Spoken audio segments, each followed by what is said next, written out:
નમસ્કાર, આપ જોઈ રહ્યા છો નિર્ભય ન્યૂઝ અને હું છું આપની સાથે રિદ્ધિ. મારી સાથે અત્યારે રાધિકા રાઠવા જોડાયેલા છે. રાધિકાબેન, સૌથી પહેલા તો તમે બહુ સરસ લાગો છો કે આજે આદિવાસી પરંપરામાં તમે આવ્યા છો અને બીજી બાજુ ચૈતર વસાવાએ પણ એવી વાત કરી છે કે આપણે આપણી પરંપરા ભૂલવાની નથી. લાગે છે કે આદિવાસીની અંદર આ પરંપરા તમે જે અત્યારે જાળવેલી છે એ લુપ્ત થતી જાય છે?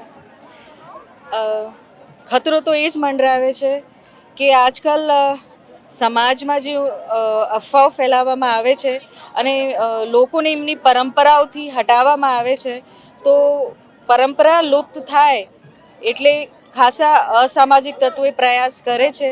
જેવી રીતે અંગ્રેજોએ રાજ કરવા માટે એક ટેકનિક વપરાયેલું. એમના એક મોટા કોઈ અફસર હતા કે કોઈ દેશ કે કોઈ સમાજને ખતમ કરવું હોય તો સૌથી પહેલાં એમની ભાષા ખતમ કરો અને એમની પરંપરા ખતમ કરો અને એમનું પહેરવાશ જે કપડાં હોય એ એમનું ખતમ કરો.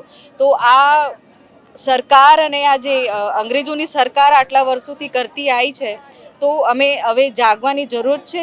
અમે અમારા સંસ્કૃત અને આ સમાજને બચાવવા માંગીએ છીએ અને અમારા યુવાઓ, વડીલો, બહેનોને વિનંતી કરીએ છીએ કે તમે જેટલા પણ મોડર્ન બની જાઓ પણ પોતાની પરંપરા અને પોતાનું જે રૂટ હોય એ ના ભૂલો. રૂટ છે તો તમે જો રૂટ પતી જશે તો તમે પણ પછી તમને કોઈ માન આપે નહીં. આજે તો બે જગ્યા પર એક સરખા કાર્યક્રમ છે. ભગવાન બિરસા મુંડાની જન્મ જયંતિની ઉજવણી દેડિયાપાડામાં પણ થઈ છે અને અહીંયા પણ થઈ છે. શું લાગ્યું તમને?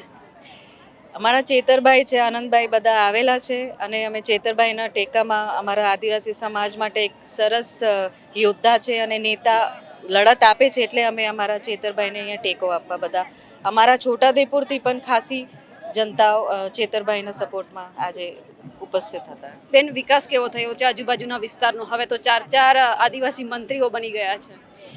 ચાર મંત્રીઓ હવે કઈ દિશામાં એ લોકોએ બનાવ્યું છે? આ વિસ્તારમાં તો એક પણ મંત્રી પદ આપ્યું નથી. તો હવે આ ભાજપને એવું લાગે છે કે આમ જેટલા પણ ચૂંટાયેલા એમના પ્રતિનિધિઓ છે આ ઉદયપુરથી દાહોદથી નીચેના, એ લોકો લાયક નથી.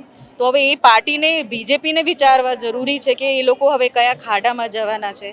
અને પ્રગતિની વાત કે જે પણ ડેવલપમેન્ટની વાત કરો, તમે રાજપીપળાથી દેવલિયાથી રાજપીપળા સુધી આવ્યા હશો પહેલાં, હમણાં મહિનો પહેલો, તો એટલા ખાડા હતા કે ટાયરો ફાટી જતા હતા, ગાડીઓ બગડી જતી હતી. પણ હવે મોદી સાહેબ જે પ્રધાનમંત્રી કહેવાય આવે છે, તો એક દિવસમાં જ એ લોકોએ રોડ બનાવી દીધું છે. તો હું જાણવા માગું છું, આ જનતા માટે રોડ છે કે ફક્ત પ્રધાનમંત્રી માટે રોડ છે? તમે પ્રતિનિધિ છો, તમને ચૂંટાઈને મોકલ્યું છે, પાર્લામેન્ટમાં મોકલ્યું છે, વિધાનસભામાં મોકલ્યું છે, તો આ લોકોમાં એટલી પણ તાકાત નથી કે એ જનતા માટે રોડ બનાવી શકે?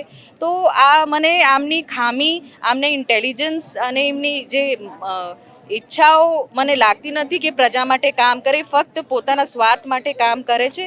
તો આજે જનતાએ આદેશ આપ્યો અને અમે બધા ચેતરભાઈને સમર્થન કરવા આજે નેત્રંગ ખાતે ભેગા થયા છે. બીજી બાજુ જોયું કે જ્યારે વડાપ્રધાન આવવાના હતા અને એ જ સમય દરમિયાન નેતાઓ છે, ધારાસભ્ય છે, મંત્રીઓ છે, રસ્તા ઉપર ઉતરી ગયા હતા. એમના જે પરચી છે એ બધા લોકો સાથે એમને પહોંચાડવા માટે કે આવવાનું છે, કારણ કે લોકોએ ક્યાંય સુધી ધારાસભ્ય જોયા નહોતા. પણ જ્યારે આ કાર્યક્રમમાં નિમંત્રણ આપવા માટે લોકોને બોલાવવામાં આવ્યા હતા. હા, અમને એ પણ ખબર પડી કે બધા ઉપરથી નીચે, ટોપ લેવલથી નીચે લેવલવાળા હવે રોડ પર આવી ગયા છે. તો એ હવે એ જ જનતાને વિચારવાનું છે કે આટલા ટાઈમથી એ લોકો કંઈ ગાયબ હતા, જનતા માટે કામ નથી કરતા. ફક્ત તમે તમારા પ્રધાનમંત્રી, દેશના જે પ્રધાનમંત્રી છે એમના માટે જ કામ કરો છો.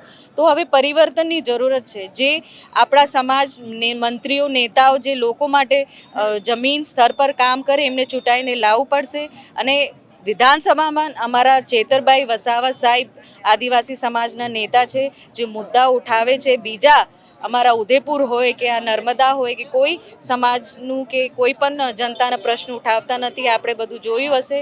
તો હવે સમજવાની જરૂર છે કે પરિવર્તન ચોક્કસ આ વખતે આવશે. પણ વડાપ્રધાનનું દેડિયાપાડામાં આવવા પાછળનું કારણ તમને શું લાગે છે? લોકપ્રિય ચૈતર વસાવાની લોકપ્રિયતા તો છે. અમે અમારા કવાંટ તાલુકામાં એક સભા કરેલી, ત્યાં હું એકલો ગભરાઈને ચેતરભાઈના ત્યાં ડેડિયાપાડામાં સભા કરી દીધી. તો લોકપ્રિયતા તો વધે છે અને એ લોકો ગભરાઈ ગયા છે. ત્યાંના જે ધારાસભ્યો છે, 3 ધારાસભ્ય છે અમારા વિસ્તારમાં, એ લોકો દેખાતા નથી. હવે દોડતા ફરે છે, ખીજવાયેલા ફરે છે અને બધાને ધમકીઓ આપે છે કે તમે ચેતરભાઈ હોય કે સમાજના જે લડત આપે એમને તમે ટેકો ના આપો, પણ મને નથી લાગતી કે જનતા આ વખતે એમને સાંભળવાની છે.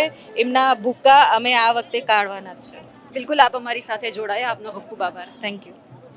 રાધિકાબેને જે વાત કરી છે તેમને લઈ આપ શું માનો છો, કમેન્ટ કરીને ચોક્કસથી જણાવજો. સાથે જ અમારી નિર્ભય ન્યૂઝ ચેનલને લાઇક, શેર અને સબસ્ક્રાઇબ કરવાનું ભૂલશો નહીં. નમસ્કાર.